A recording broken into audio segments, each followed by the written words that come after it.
Flow chart of digestive system and mall nutrition గురించి మనం చూద్దాం. Flow chart of digestive system last క్లాస్లో మనం డైజెస్టివ్ సిస్టమ్ ఎలా ఉంటుంది పార్ట్స్ గురించి చూసాం కదా. ఇప్పుడు మనం ఫ్లో చార్ట్ చూద్దాం. డైజెస్టివ్ సిస్టంలో ఏ ఏ పార్ట్స్ ఉన్నాయి, ఫుడ్ ఎక్కడి నుంచి ఎట్లా వెళ్తుంది అన్నది చూద్దాం. ఫస్ట్ మనం ఫుడ్ని మౌత్తో తీసుకుంటాం. మౌత్లోకి వెళ్ళిన తర్వాత బకల్ క్యావిటీ నుంచి ఫ్యారింగ్స్ నుంచి ఈసోఫాగస్ నుంచి స్టొమక్ నుంచి డ్యూయోడినం దగ్గర 2 గ్లాండ్స్ ఉంటాయి, లివరు ప్యాంక్రియాస్. తర్వాత డ్యూయోడినం నుంచి ఫుడ్ స్మాల్ ఇంటెస్టైన్లోకి వెళ్తుంది. స్మాల్ ఇంటెస్టైన్ నుంచి లార్జ్ ఇంటెస్టైన్ నుంచి రక్తం నుంచి యానస్ ద్వారా ఈ వేస్ట్ ఫుడ్, ఈ మెటీరియల్ డైజెస్ట్ కాని ఫుడ్ ఇవంతా కూడా యానస్ నుంచి బయటికి రావడం జరుగుతుంది. ఈ డైజెస్టివ్ సిస్టంలో మనం ఎంజైమ్స్ని మెయిన్గా బాగా గుర్తుపెట్టుకోవాలి. అంటే ఈ ఫ్లో చార్ట్ వేసుకొని ఇక్కడ మనం మైండ్ మ్యాపింగ్ చేసుకోవాలి. మైండ్ మ్యాపింగ్ చేసుకుంటే డైజెస్టివ్ సిస్టమ్ని మీరు అసలు రోట్ లెర్నింగ్ చేయాల్సిన అవసరమే ఉండదు.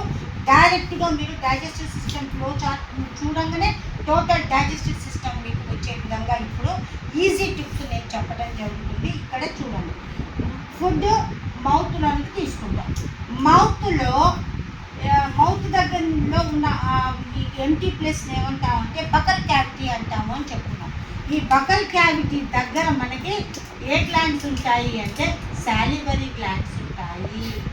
మరి ఈ సాలివరీ గ్లాండ్స్ దేనిని సెక్రెట్ చేస్తాయి అంటే సెలైవాని సెక్రెట్ చేస్తాయి. సెలైవాలో ఏ ఎంజైమ్ ఉంటుంది, థయాలిన్ అనే ఎంజైమ్ ఉంటుంది. పీటీ అని గుర్తుపెట్టుకోవాలి.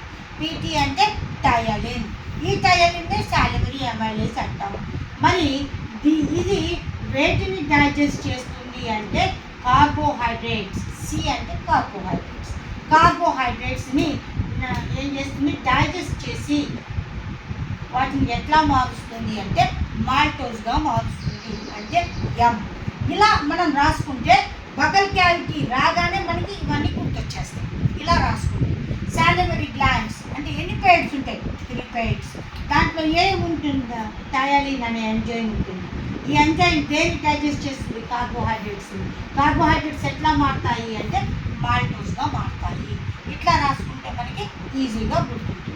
ఇక తర్వాత ఫ్యారింగ్స్ నుంచి ఈసోఫాగస్ నుంచి ఎక్కడికి వస్తుంది అంటే స్టొమక్ దగ్గర ఏ గ్లాండ్స్ ఉంటాయి అంటే జి అంటే గ్యాస్ట్రిక్ గ్లాండ్స్. ఈ గ్యాస్ట్రిక్ గ్లాండ్స్ నుంచి ఏం సెక్రెట్ అవుతాయి అంటే HCl, పి అంటే పెప్సీ. మరి ఇవి దేనిని డైజెస్ట్ చేస్తాయి అంటే ప్రోటీన్స్ని డైజెస్ట్ చేస్తాయి. ప్రోటీన్స్ని ఎట్లా మారుస్తాయి ఇవి అంటే మళ్ళీ ఇవి పిఈ అంటే పెప్టోన్స్గా మారుస్తాయి. ఇట్లా రాసుకుంటే మనకి ఈజీగా ఉంటుంది.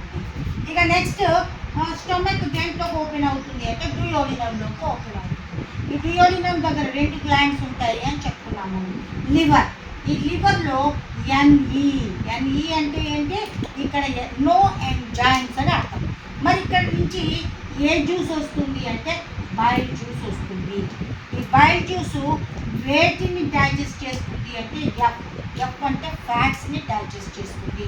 మరి ఆ డైజెస్ట్ చేయడాన్ని ఏమంటారు అంటే ఈఎం అంటే ఎమల్సిఫికేషన్ అని మనం ఇలాంటి ఒక గుర్తులు పెట్టుకోవాలి. ఆ గుర్తులు ఏమంటారు అంటే న్యూమోనిక్స్, బండ గుర్తులు అంటారు. వీటిని ఇలా వేసుకోగలిగితే మనకి ఈజీగా ఉంటుంది. ఇక నెక్స్ట్ తర్వాత ప్యాంక్రియాస్. ఈ ప్యాంక్రియాస్లో మళ్ళీ 3 రకాల ఎంజైమ్స్ ఉంటాయి. ఏమేమి ఉంటాయి 3 రకాల ఎంజైమ్స్ అంటే ట్రిప్సిన్, లైపేజ్, తర్వాత అమైలేస్. ఏ అంటే అమైలేస్, టీ అంటే ట్రిప్సిన్, ఎల్ అంటే లైపేజ్, ఏ అంటే అమైలేస్. ఈ ట్రిప్సిన్ వేటిని డైజెస్ట్ చేస్తుంది, ప్రోటీన్స్ని.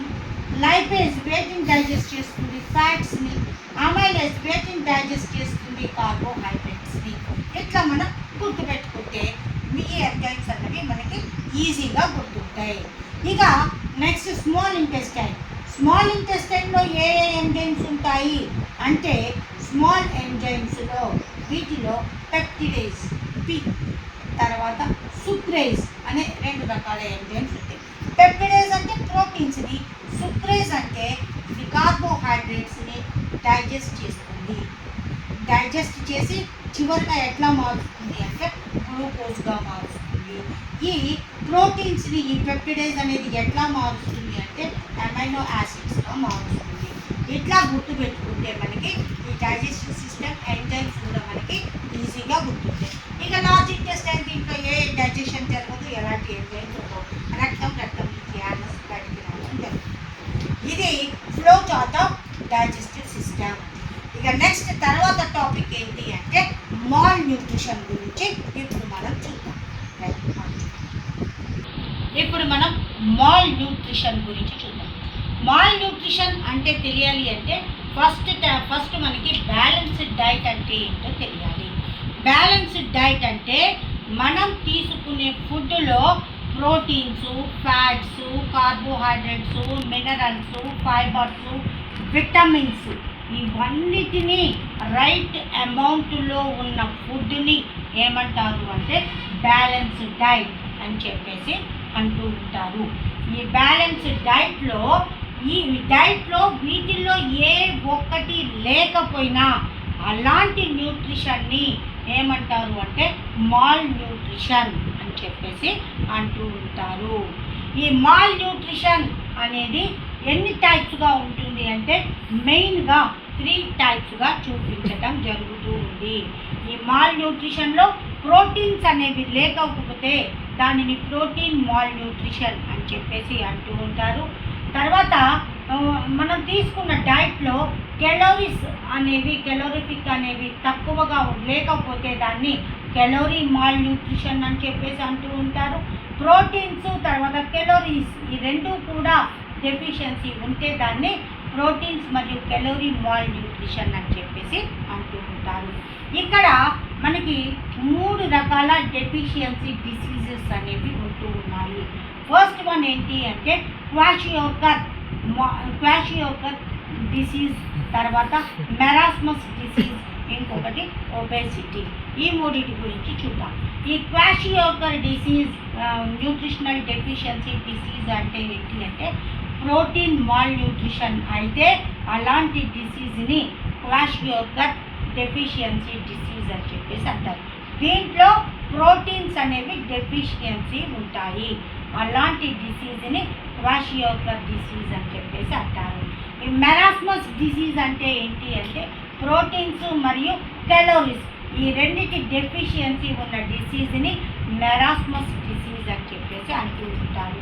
ఇక ఒబేసిటీ అంటే ఏంటి అంటే ఇది డెఫిషియన్సీ కాదు, హైగా క్యాలోరీస్ ఉన్న ఫుడ్ని తీసుకుంటే వచ్చే సిచ్యువేషన్ ఏమంటారు అంటే ఒబేసిటీ అని చెప్పేసి అంటూ ఉంటారు. ఈ కెలోరిఫిక్ అంటే ఏంటి కార్బోహైడ్రేట్స్ ఎక్కువగా తీసుకుంటే ఈ ఒబేసిటీ అనేది రావడం జరుగుతూ ఉంటుంది. ఇక ఫస్ట్ వన్ మనం క్వాషియోకర్ డిసీజ్ గురించి చూద్దాం. ఈ క్వాషియోకర్ డిసీజ్ ఉన్న పిల్లలు ఎలా ఉంటారు అంటే వాళ్ళ యొక్క బాడీ మొత్తం కూడా స్వోలెన్ అంటే ఉబ్బిపోయినట్టుగా ఉంటుంది. పొట్ట ఉబ్బిపోవటం, కాళ్ళు ఉబ్బిపోయినట్టుగా వాచిపోయినట్టుగా లావుగా ఉండటం అనేది జరుగుతూ ఉంటుంది. ఇంకొకటి ఏంటి అంటే ఈ పిల్లలు ఎలా ఉంటారు, చూడటానికి వీక్గా ఉంటారు, చూడటానికి బక్కగా ఉంటారు, కానీ వాళ్ళ యొక్క పొట్ట కానీ కాళ్ళు కానీ లావుగా ఉబ్బిపోయినట్టుగా కనబడుతుంటాయి. వీళ్ళ యొక్క చర్మం కూడా ఎలా ఉంటుంది అంటే డ్రై స్కిన్గా ఉంటుంది. డయేరియా అన్న వ్యాధి వీళ్ళకి ఎక్కువగా రావటం జరుగుతూ ఉంటుంది. తర్వాత